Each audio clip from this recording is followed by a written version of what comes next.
first time it's completely in her control. Yep. She is completely in control of herself. Yeah. And the situation. Yeah. And she's I wouldn't say she's not afraid, but she's got something more important than the fear.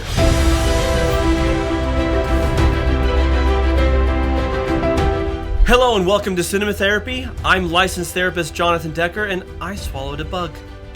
And I am unlicensed filmmaker Alan Seawright, and you are damaging my calm. Bring it on. Today we are going to do Serenity, which is a very special film for both of us because it marks its 15th anniversary this week, but it's another 15th anniversary. What's going on? It is our anniversary as movie spouses. Yeah, as movie buddies. Like, this film cemented our friendship. We were roommates for about a month when we saw this together, and it really, like, we became lifelong friends that weekend. So, yeah. Happy anniversary, movie wife. Thanks, babe. So tell me so for those of you who don't know, Serenity is the feature film continuation of Firefly, which was a sci-fi, western, comedy, action, martial arts, horror, romance show. Everything. It was an everything show. It was an all-in show that ran a short 14 episodes back in 2002, was unceremoniously canceled. Curse your sudden but inevitable betrayal. Found a passionate following afterwards and spawned the feature film to kind of like wrap up all the story threads and be its own standalone thing. Mm-hmm. What was your first brush with the verse? So I am a Firefly hipster. I actually watched Firefly as it was airing. Watch how I soar. On Fox back in 2002, and I loved it. I just lapped it up. It immediately became my favorite show. And I would say, like, it is actually my favorite TV show ever as well. So if you're a fan of this program and you trust our word on anything, you actually want to pause this episode and spend the weekend binging Firefly. Yep. And then watch the feature film Serenity and then come back and watch this. Cannot recommend strongly enough that you do that. Now die! Oh, no, God! The messaging of the show and a lot of and its overall humanity has really shaped how I try to live my life. Yeah. It really has. And so we're going to talk today about River and her journey from mental illness and trauma to healing. So it's clear that River suffers from a combination of symptoms, some of which are based in reality, some of which are fantastical. I mean, she's a psychic, she can read minds, she's an empath, she feels the feelings of other people. Mm-hmm. She possesses incredible athletic skill and fighting prowess. I swallowed a bug. But also, she suffers from psychosis. Yeah. I mean, she sees things that other people don't see. She hears things that other people don't hear. And she's got intense paranoia, which everyone else sees as, not based in reality, which, of course, being a film, we later on discover... Totally based in reality. Absolutely based in reality. But she's also clearly suffering from trauma. Oh, yeah. Which is what happens when you're kidnapped from your family and tortured and conditioned into being an assassin. That's what happened to me. That's what happened to me. She also clearly displays signs of trauma and post-traumatic stress disorder. Now, I want to give a heads up. For some of our viewers, we're not going to watch anything graphic. This is a PG-13 film, but thematically it's quite intense, and so this could be triggering, or we're hoping it's going to be healing, but we're going to talk about some things very candidly. So let's look at how River displays symptoms of post-traumatic stress disorder. First of all, she was exposed to one or more events that involved death or threatened death, actual or threatened serious injury, and or threatened sexual violation. So she experienced actual physical torture. River, we're not telling people what to think. We're just trying to show them how. She's dreaming. Nightmare? Off the charts. Mm-hmm. And then through her visions, she felt the feelings and experienced the experiences psychically of people who were raped to death and tortured to death. Yep. Simon, they talk to me. They want me to talk. They're gone. They're gone. They're gone. That's about as traumatic as you can get, and that the fear of death that they felt, she felt. She experiences intrusive symptoms associated with the traumatic events. Like, she's got these memories that she doesn't want of her own trauma as well as the traumas of others. She's got horrifying dreams and visions. in which she thinks the traumatic events are happening again. Right. Like when they're at Miranda and she feels this reaver rushing at her, she turns around, there's nothing there. That's this disassociation, this detachment from reality. She experiences these strong bodily reactions when it comes to reminders of the trauma. Like when the reavers are approaching and Jane really wants River to fight and she just shuts down and she can't help it. She picked a sweet bug of a time to go help us on us. She experiences negative changes in her thoughts related to the trauma, for example, and she thinks negatively about herself and she blames herself. She can be irritable and aggressive.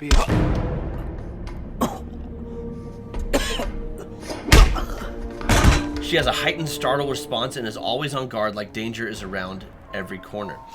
But curiously, there's one symptom of PTSD that River does not display. She is not avoidant of reminders of the trauma. She doesn't flee from them or try not to talk about them. Quite the opposite, right? Right. What's she doing? She's diving right in. She's trying to get to the root of it. Because to her, I mean, because of the psychosis, she doesn't remember how the trauma happened, and she's on the same mystery that we're on. Yeah. I assume her thinking is, if I can get to the root of this, maybe I can fix it. Right. And actually, I do see that with people in therapy where they feel like they have repressed memories. If people know exactly what the trauma is, then usually they don't want to think about it. They don't want any reminders. But if they sense that there was a trauma there, but they don't know what it was, they will follow that course. Like, I need to get to the bottom of this so that I can deal with it. Let's talk about the fight in the bar, right? So River's been conditioned to be the perfect weapon. Mm-hmm. So I love the shirt that you're wearing. Fans of the film will recognize. Fruity OT bar. Makes a man out of a mouse. So let's take a look at the scene in which River is triggered.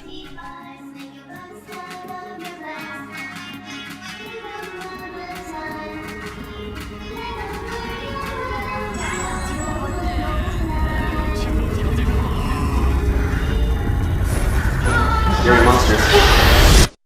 I think the filmmaking here is really interesting. Can you tell me what's going on here? What's the representation? Miranda.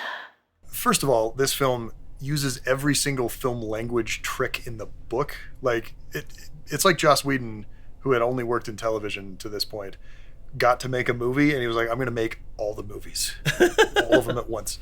But there's some great stuff here. When she's getting triggered, the color temperature changes, the sound drops away, and we move down and focus on her lips when she says Miranda. Miranda.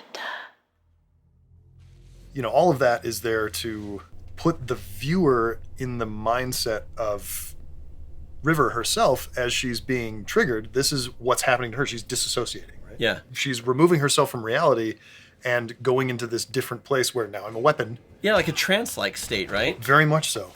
And then she, in that slow motion, starts the fight, and then we snap back to reality, because now we're back in just viewing it from the outsider's perspective. We cut to Mao and Jane. Yeah. They turn and look at her. Hey, a tussle. Ooh, a tussle. Yeah, but it's chaos for everybody else. But it's chaos for everybody else. But for her,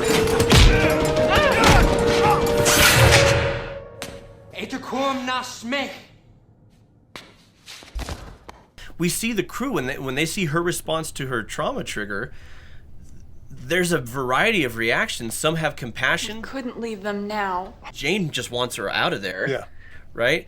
But people don't know how to respond. It's outside of their norm. It's scary. sure. The intense emotionality, the intense fear, the intense anger, the intense sadness puts a lot of people off because they don't know what to do with it. Yeah. And so in addition to being traumatized, you're now isolated when you most need support and comfort. So let's look at, how is River going to make it through this? How is she going to thrive in her trauma?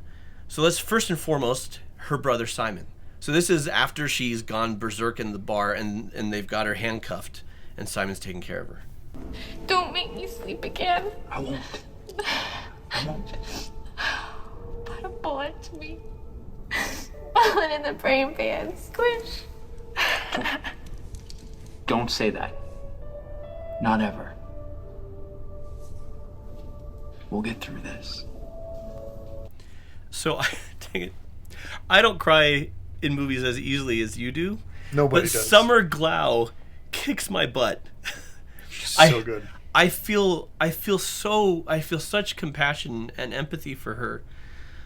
But I love how tender Simon is with her. Normally, in a situation like that, you would look for someone to be understanding. He can't be understanding. He doesn't understand. He doesn't know what's happening. Yeah.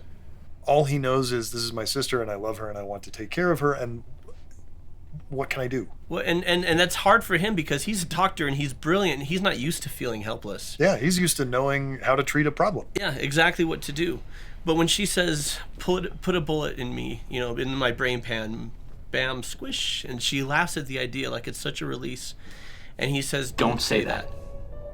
Not ever. I mean, this is sci-fi, but that is such a real human moment because with various types of mental illness and with severe trauma, people just want it to be done. Yeah. They just want it to be done.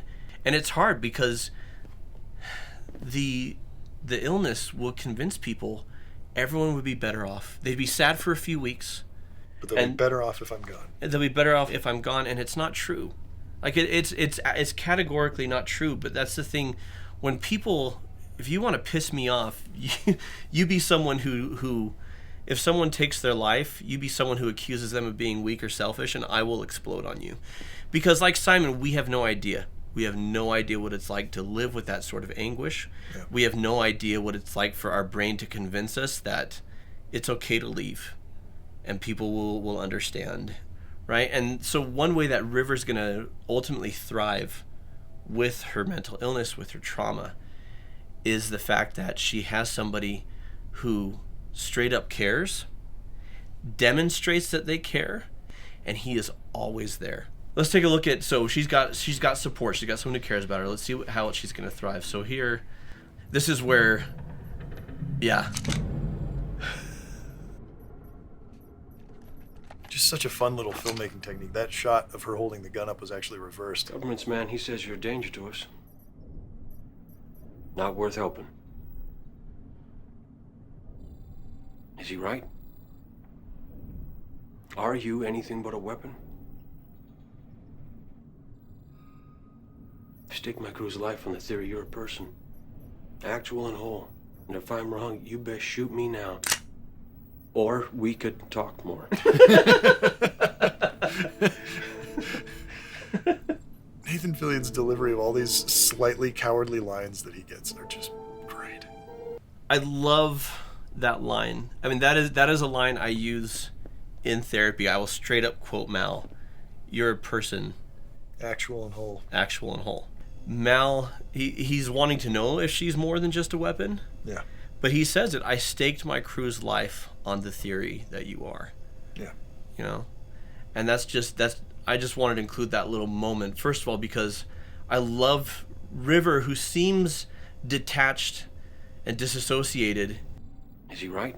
How just the slight turning of Summer Glau's head as she hears him, and the fact that she's treating the crew like they're going to kill me because they think I'm crazy and I'm trying to get to the truth. And she turns her head slightly like, oh, Mal gets it. Yep. At least he gets it enough. So what's going on here? So they've gotten to Miranda, which it turns out is a planet, and they discover that everyone is dead. Everyone just laid down and died. Mm-hmm. And it's very creepy. It's also, little filmmaking note, incredibly bright outside. Mm-hmm. The sort of filmmaking storyline as they go along is the further they get, the closer they get to Miranda, the more blown out everything is, the more overlit. Yeah. Why is that? I honestly don't know. Out of the darkness into the light, like we're approaching the truth? I don't think it's out of the darkness into the light. I think it's to make it uncomfortable. We're getting closer and closer to the source of the heat that's burning up her brain, kind of thing. Okay. It's everywhere walking around on the planet Miranda is very uncomfortably overlit. Yeah. It's not pleasant to look at. She is starting to damage my comm. And that's not, we're getting closer to the truth. That's, everybody's dead. We're getting really close to something bad. And so we reach Miranda, and she's just kind of following her instincts, and she turns on this message. There's 30 million people here, and they all just let themselves die. I love the reaction here. Their little jump. I have to be quick. I won't live to report this. But people have to know. The hologram technician here is the always fantastic Sarah Paulson.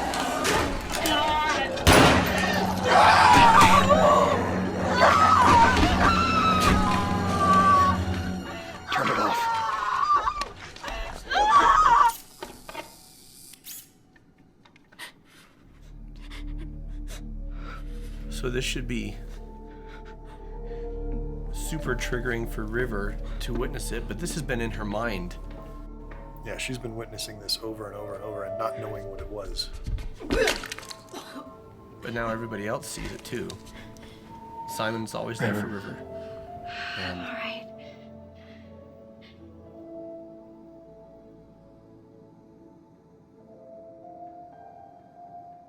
I'm all right. Summer Glau just knocking it out of the park with her realization of, whoa! gosh. Oh. Okay, I keep forgetting how good she is. Because like everyone else, all the other cast members have done a lot more work than her since this. So you think, oh, maybe she's the weak link, and then you rewatch and you're like, oh no, She crushes. she's like the best. Okay, so the choice in the performance and the writing, and what is the significance of that exchange in the context of what we're talking about? We find out later in the film that, she's not whole yet, right? Yeah. This didn't cure her. Right.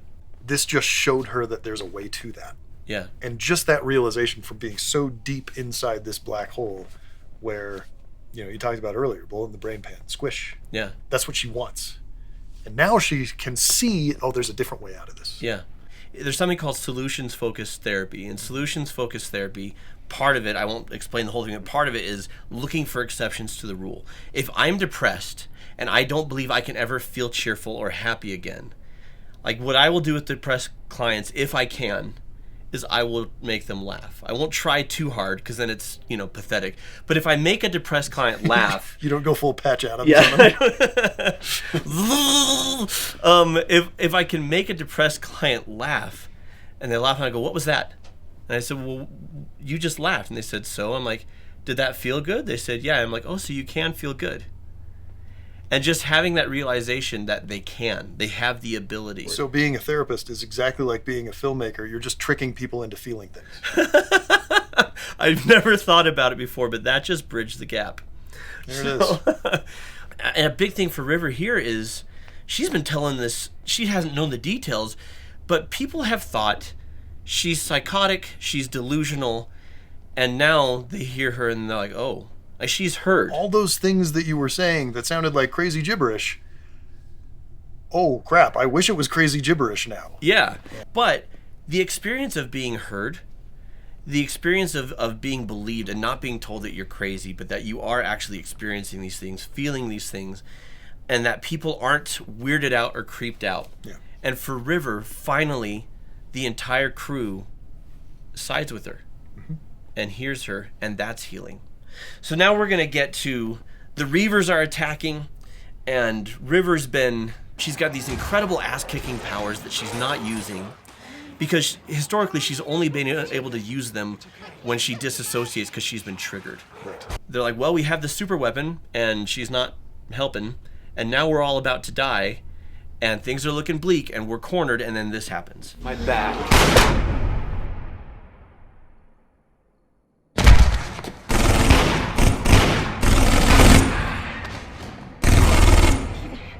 Keep pressure here.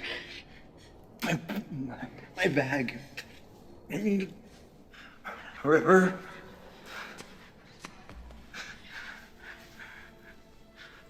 River, I'm sorry. No. I hate to leave. He won't. It breaks my heart that he apologizes to her. You take care of me, Simon. You've always taken care of me. There's a little not subtle filmmaking. The lights come on. My turn. It's Yeah, great, but it you know works. you love it. Oh yeah, it's great and it totally works, but it's like, hi, I'm a hero now. And of course that's followed up by one of my favorite shots in all of cinema. Well, hang on. Her getting pulled away from the door. Yeah. You have the lights come on, and then you have like this triumphant hero music as she runs out. And then the moment she dives through, the music switches to She's in Peril. Yep. And because we've had some people die that we care about already, this is anything goes, and we think River's about to get torn apart. Yeah. It actually stays away from River for quite a while. Quite a while. And so we're left here involved in what else is happening, but always like, what is happening with River? And then we get to this moment where we assume that she's probably just given her life for her brother. And...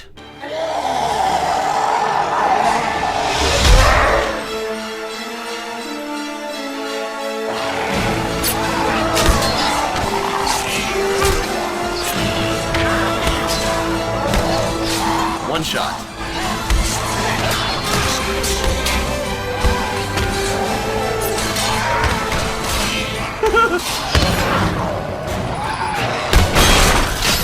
So, one of the hardest things to do in filmmaking is a fight where it's 1v many, right? Where you have one person fighting and then a big group of people standing around.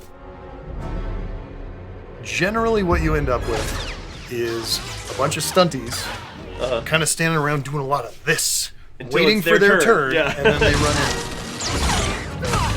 And this, a combination of the camera work, the dark lighting, and the fact that Summer Glau, she does a thing that's not possible. You can't lean over and do that. Like a regular human can't do that and make it look good, much less feel dangerous. And she just, this is one of my all-time favorite fights. And the character thing that really got me psyched. I remember I was in the theater and I felt like such a jolt of adrenaline watching that like 30-second fight. Is that for the first time it's completely in her control. Yep. She is completely in control of herself. Yeah. And the situation. Yeah. And she's I wouldn't say she's not afraid, but she's got something more important than the fear. And that's the third thing when it comes to dealing with trauma and mental illness and thriving with it. First is having a support system. Second is being heard and believed and having a voice. And third is having something more powerful than the trauma or your symptoms to fight for. My turn. I cannot tell you how many of my clients I've met with who have said, I want to die. I feel like taking my own life. But then I think of my kids. And I have to fight for them. I have to stay here and figure it out. Now, that's not to say that if you love somebody who took their life, that you weren't important enough. It's to say that the illness overtook them. Yeah. And generally speaking, they fought as long and hard as they could. So I'm not saying one versus the other, but so many people stay alive because they find something bigger than what they're wrestling with. And for her, it's her brother, and it's these people that she's come to see as family. And so you have this girl who is cowering and afraid, and then now we see her as they open the doors thinking she's dead. And we see her in literally the most badass shot in film history. They're all dead. But there is truth to when you face the things you're afraid of, they cease to have power over you. Right? And that's what's happening here. When she stands there like this, I don't think River's scared of Reavers anymore. So this is a story of somebody facing their trauma. Yeah. And facing the things they're afraid of and overcoming. Now, when it comes to the end, let's see where River ends up in her journey. So River's not whole here. No, definitely not. Like there's still a lot of layers to go through, but what she is thriving. Right? She's got a support group, or people who care about her. She's got a voice and she's heard. Mm-hmm.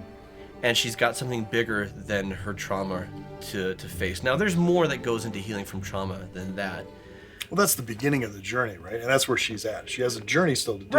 Right. There's a whole track ahead of her. Oh, I love this. It's beautiful. You know what the first rule of flying is? Well, I suppose you do, since you already know what I'm about to say. I do. But I like to hear you say it. So wait, what does Mal say? And how do their stories interact? I need closure! Well, you're going to get some closure on the next episode of Cinema Therapy, which you can watch right now. Boom. So again, please join us on the next episode. You can watch it right now. If you want to find us on social media, we're at @therapy_cinema. There's some links down below if you'd like. Yeah, you can buy or rent Firefly and Serenity. You can do a free 15-minute consultation with me. So until next time, come here, little crazy person. We're gonna go for a nice shuttle ride. Это курм на смех. And watch movies.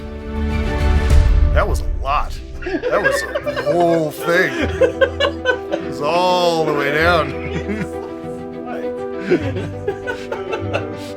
Story storm's getting worse. We'll pass through it soon enough.